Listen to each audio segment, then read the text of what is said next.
India's External Affairs Minister Dr. S. Jaishankar is visiting Russia, during which he will co-chair the 26th session of the India-Russia Intergovernmental Commission on Trade, Economic, Scientific, Technological and Cultural Cooperation today. The minister will also address the India-Russia Business Forum meeting in Moscow. He will also meet Russian Foreign Minister Sergei Lavrov and review the bilateral agenda and share perspective on regional and global issues. The visit aims to further strengthen the long-standing and time-tested India-Russia special and privileged strategic partnership. Dr. S. Jaishankar will be in Russia till 21st of August.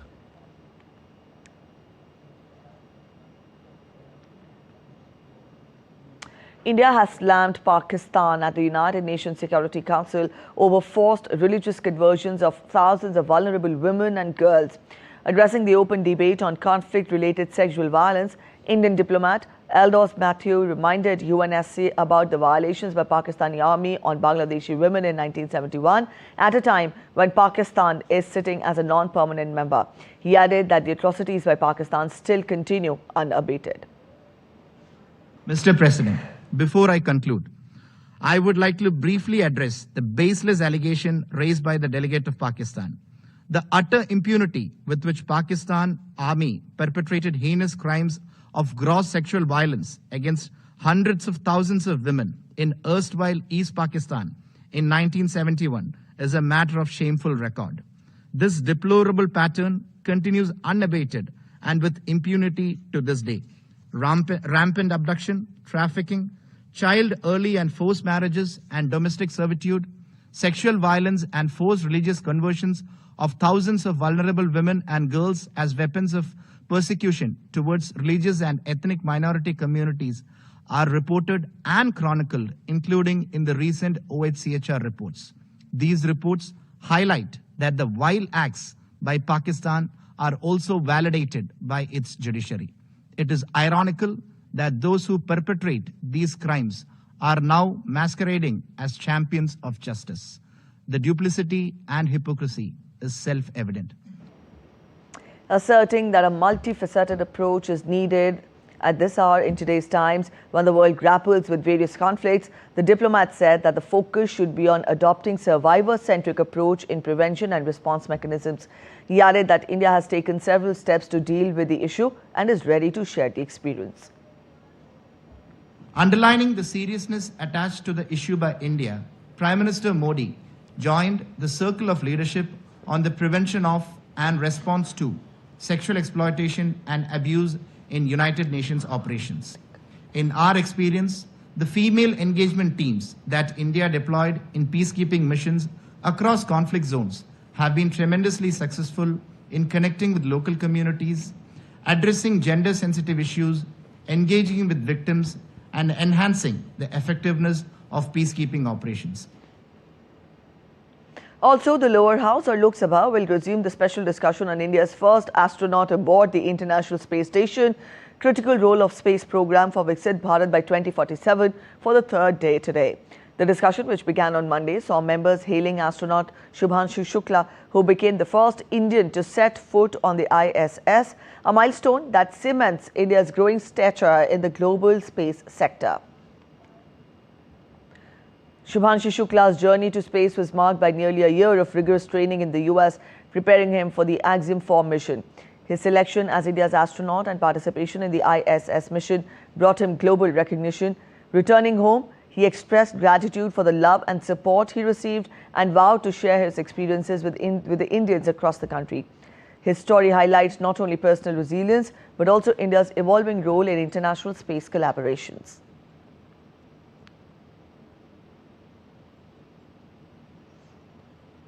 On social media platform X, India's Minister of Science and Technology and Earth Sciences, Dr. Jitendra Singh, praised Chashoti bikers, a group of youth who immediately transported pilgrims from Chashoti to Mata Machel Shrine in Jammu and Kashmir's Kishtwar area.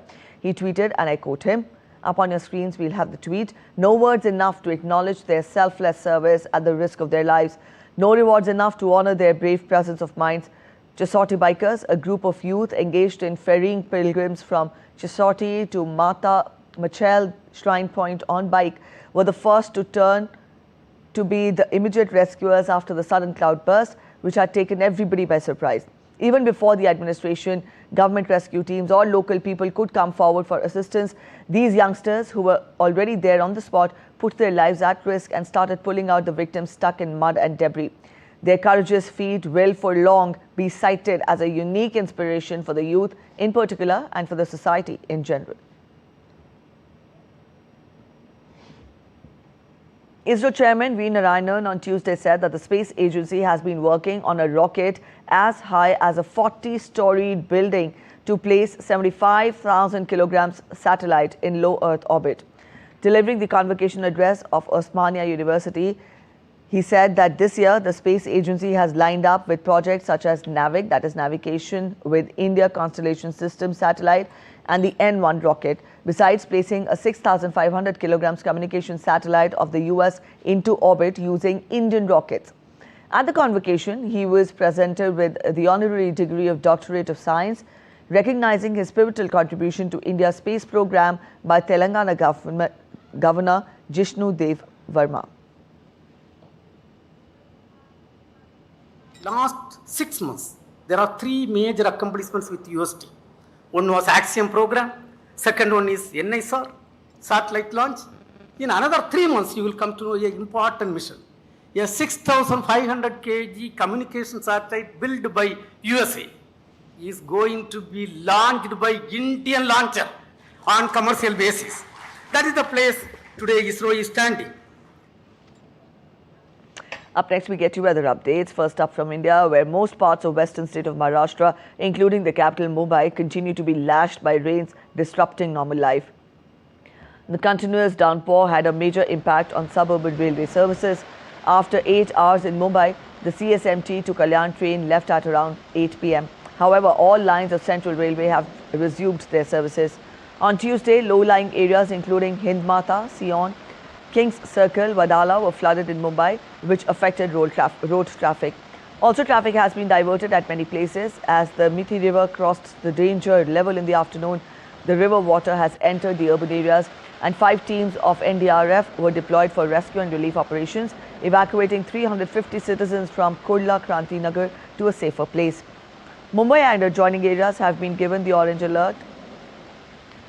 In fact, these areas have been put on red alert for today, and the city will see a high tide today. Staying with India, light rainfall is being reported in Himachal Pradesh's Shimla and the surrounding areas, with visibility likely to drop at times. Districts such as Sirmaur, Solan and Mandi are also expected to see light to moderate rainfall, while a few isolated pockets may experience heavy showers. Meanwhile, Kulu district witnessed cloudburst incident for the second consecutive day today, leading to flood-like situation in the Shahatri Nagar area. No fatalities have been reported, while Manali-Chandigarh highway continues to remain closed due to landslides. The Met Department has cautioned against landslides, flash floods in vulnerable areas and rising water level in various rivers and streams. People are advised to avoid unnecessary travel, stay indoors and remain alert to official weather updates.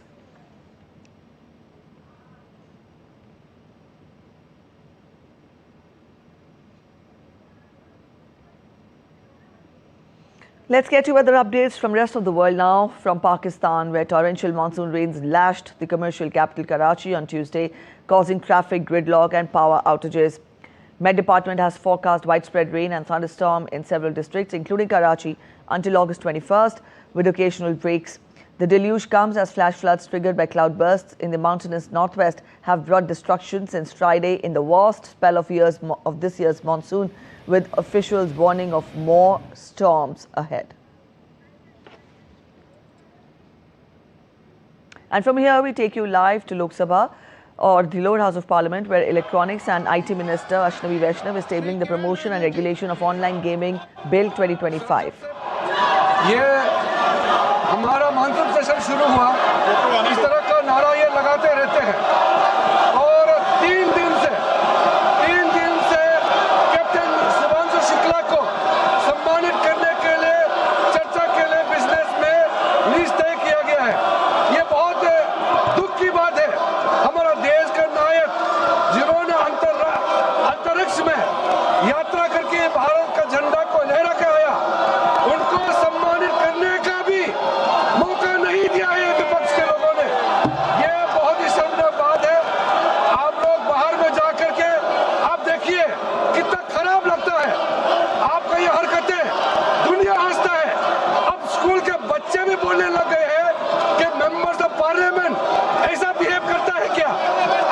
सोचिए, शांति दिमाग से सोचिए। सरकार का business तो हम पारित करके रहेंगे।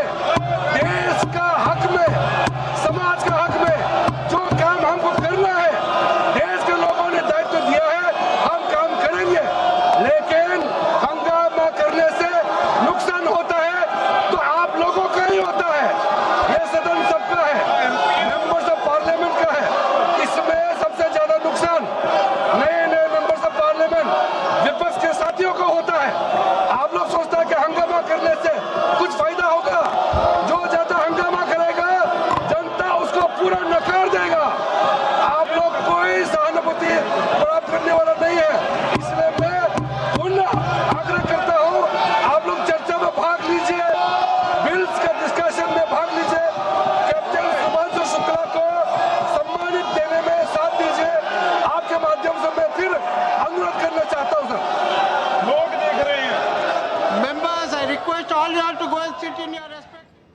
All right, so these are the proceedings we are getting for you from Lok Sabha, where the Union IT Minister Ashwini Vaishnav tabled the Promotion and Regulation of Online Gaming Bill 2025, but at present the opposition members were creating ruckus in the House, and we saw Parliamentary Affairs Minister Kiran Rijiju trying to coax the opposition and requesting them not to create ruckus in the House. But let's see how the proceedings go about. As of now, the Union IT Minister has already tabled the Promotion on Regulation of Online Gaming Bill 2025, and since the opposition was creating ruckus in the House, the Lok Sabha, the lower house, has been adjourned till 2 p.m. We'll keep you updated once the House re-adjourns. Meanwhile, let's turn focus to other updates. In Portugal, more than 1,500 ground personnel and 14 aerial units of firefighters continue to battle wildfires, battering mainly the central region as strong winds continue to fuel the flames. The fire that started nearly a week ago in the municipality of Arganil and Coimbra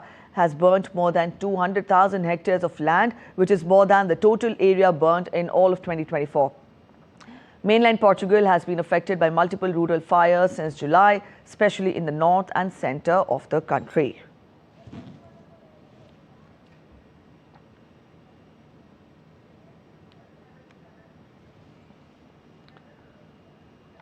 Spain also continues to grapple with the worst wildfire crisis in decades, fueled by an intense 16-day heat wave and severe drought. The devastation has already claimed lives, scorched hundreds and thousands of hectares, and put key cultural and transport links at risk. Our correspondent in Spain, Atman Sandhu, brings you the latest on this emergency. We're in Castilla y León, where wildfires are sweeping across the Spanish landscape with unprecedented ferocity. This year, Spain has witnessed the worst ever wildfire season in over 30 years. Tragically, at least 4 lives have been lost in Spain, including a volunteer and a firefighter that was killed when his vehicle overturned. Authorities report over 40 active wildfires with intense focus on Galicia, León, Zamora, and Salamanca. The scale of the emergency prompted Spain to deploy around 3,000 soldiers and 50 aircrafts, bolstered by international assistance through the European Union Civil Protection Mechanism. Despite these efforts, the prolonged heat wave, with temperatures soaring up to 45 degrees Celsius, continues to undermine the firefighting operations. Meteorologists warn of extreme fire risks across the country and have issued advisories for the public to stay indoors. More than 300,000 hectares of land have been burnt away, which is 4 times the usual annual average, marking 2025 as the worst year in recent history. In the last 24 hours, an additional 30,000 hectares of land were consumed by the blaze in western Spain. This is not only a national tragedy, but part of a broader European wildfire emergency. In the words of Spanish Defense Minister Margarita Robles, this is a fire situation we haven't experienced in 20 years. The fires have special characteristics as a result of climate change and this huge heat wave. Spanish Prime Minister Pedro Sanchez has called for a bipartisan Grand State Pact on climate resilience, while King Felipe VI interrupted his vacation to personally visit emergency responders and reinforce solidarity. As the country battles nature's fury, this emergency underscores the need for meaningful action on climate resilience and disaster management. This is Atman Sandhu in Spain for DD India. Let's get to updates on Russia-Ukraine conflict now. A day after US President Donald Trump offered security assurances to help resolve the conflict during a rare White House summit, the path to peace remained unclear as the US and its allies began discussions on the nature of potential military support for Ukraine. White House Press Secretary Caroline Leavitt confirmed that US air support was an option and a possibility.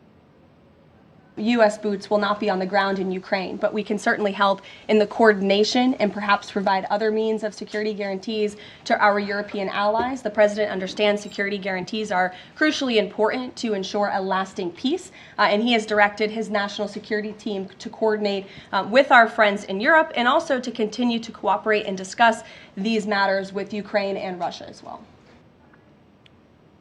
Trump stated that he would not deploy U.S. ground troops to Ukraine, but said that the United States might provide air support as part of the deal to end the conflict. Trump also spoke with Hungarian Prime Minister Viktor Orban on Tuesday about possibly hosting a summit with Zelensky and Putin in Budapest. Ukrainian President Volodymyr Zelensky hailed the White House talks as a major step forward towards ending the conflict and setting up a trilateral meeting with Putin and Trump. Also, as per the officials, NATO military leaders were set to meet on Wednesday to discuss Ukraine, with U.S. General Dan Cain expected to join the meeting virtually. Russian Foreign Minister Sergei Lavrov said territorial changes are often an essential component of conflict resolution. И да, территориальные изменения очень часто являются неотъемлемым компонентом достижения договоренности. Таких примеров множество. Я хочу еще раз особо подчеркнуть, мы никогда не вели речь о том, что нам просто нужно захватить какие-то территории. Ни Крым, ни Донбасс, ни Новороссия, как территории, никогда не были нашей целью. Нашей целью было защитить людей, русских людей, которые столетиями проживали на этих землях, которые открывали эти земли, проливали за них кровь и в Крыму, и на Донбассе, создавали города, Одессу, Николаев, многие другие, порты, заводы, фабрики. Hopes are pinned on the latest US-backed ceasefire plan brokered by Egypt and Qatar to end the West Asia conflict. Hamas has accepted the proposal in principle, while Israel has reiterated its demand for the release of 50 hostages still held in Gaza. The plan includes a 60-day pause in fighting, partial Israeli troop withdrawal, and increased humanitarian aid. Meanwhile, mass protests continue in Tel Aviv, urging a deal. The United States continues to discuss a ceasefire proposal between Israel and Hamas. White House Press Secretary Caroline Leavitt said that the development came after Trump posted a very strong statement about this conflict on Truth Social. I don't think it's a coincidence that Hamas accepted this proposal after the President of the United States posted a very strong statement about this conflict on Truth Social yesterday. I would refer you back to that statement. As for this proposal that Hamas has now accepted, the United States continues to discuss it, and I'll let the President weigh in on it definitively. The White House launched an official Tik Tok account on Tuesday, taking advantage of its more than 150 million US users to spread the messages of President Donald Trump. Trump has a soft spot for the popular app, crediting it with helping him gain support among young voters when he defeated Democrat Kamala Harris in the November 2024 presidential election. Past intelligence assessments have said the short video app's owners are beholden to the Chinese government and that it could be used to influence Americans. The account, @White House, began operation on Tuesday evening with the aim of communicating the president's policies. In soccer, Liverpool winger Mohamed Saleh won the Professional Footballers Association Men's Player of the Year award on Tuesday.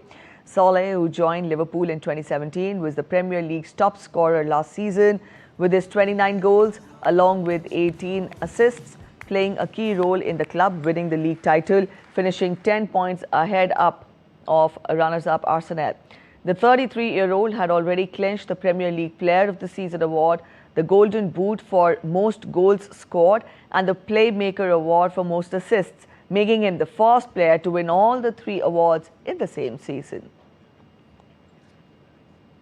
Al Nassr secured a spot in the 2025 Saudi Super Cup final by defeating Al Ittihad won in the semi-final.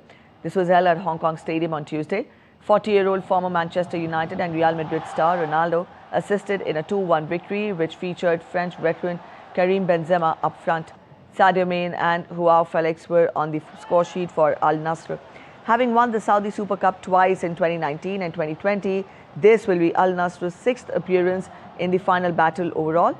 They will face the winner of the second semi-final between Al Qadsiya and Al Ahly to be played on Wednesday. An annual exhibition of press photographers in Vadodara on World Photography Day features the work of 11 photographers, each contributing 8 photographs. The 3-day exhibition aims to showcase the unique perspective and depth of press photography, highlighting its artistic and cultural significance. Take a look.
That's it in this edition of DD India Live, but let us know your thoughts on the news of the day. For those of you on the go, you can get all the latest news and updates from India and across the world on the DD India mobile app. This app is available on both Android and iOS platforms, and you can download the respective QR codes. We'll be back with more news as it breaks here on DD India. I'm Preeti Kaur signing off, and from all of us here in Delhi, thanks for watching DD India Live.